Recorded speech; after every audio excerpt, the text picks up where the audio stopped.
Hello, ഈ കപ്പ പുഴുങ്ങിയതിനോടൊപ്പം ഇരിക്കുന്ന ചിക്കന് ഒരു പ്രത്യേക രുചിയാണ്. ഈ ഒരു ചിക്കൻ കറി വെക്കുന്നതിൻ്റെ വീഡിയോ ഇടാനായിരുന്നു ഞാൻ ഉദ്ദേശിച്ചിരുന്നത്.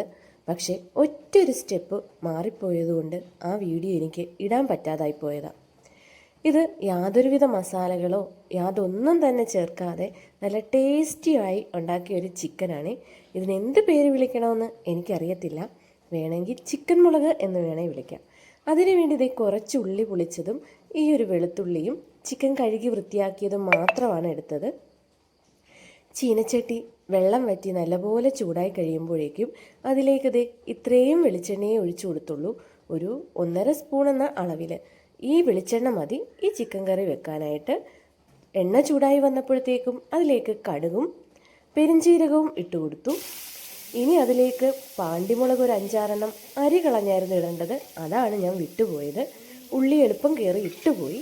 ഉള്ളിയും വെളുത്തുള്ളിയും ഇട്ട് കഴിഞ്ഞപ്പോഴാണ് ഞാനത് ഓർത്തത്. അതിന് ശേഷമാണ് ഇട്ടത് മുളക്. ഇനി ഇത് നല്ലപോലെ ഒന്ന് വഴറ്റി വരുമ്പോൾ ഒരു പാതി വഴന്ന് കഴിയുമ്പോൾ നമ്മുടെ ചിക്കനും കൂടി ഇതിലേക്ക് ഇട്ട് കൊടുക്കണേ. ഈ ഉള്ളി ചിക്കനും കൂടിയിട്ട് ഇളക്കുന്നതാണ് ടേസ്റ്റ്.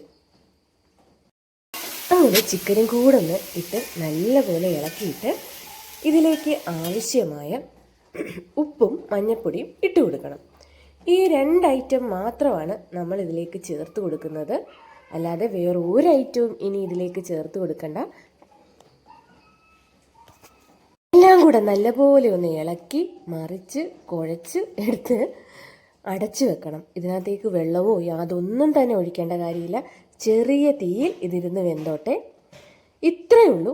ചിക്കൻ കറി റെഡി ആയി കഴിഞ്ഞു. ഒരിക്കലെങ്കിലും ഇതൊന്ന് ട്രൈ ചെയ്ത് നോക്കണേ. ഭയങ്കര ടേസ്റ്റാണ്. നമുക്ക് ശരീരത്തിന് നല്ലതും. ഇഷ്ടപ്പെട്ടാൽ ലൈക്ക് ചെയ്യാനായിട്ട് മറക്കല്ലേ. പുതിയൊരു വീഡിയോയിൽ വീണ്ടും കാണാം. Okay, by.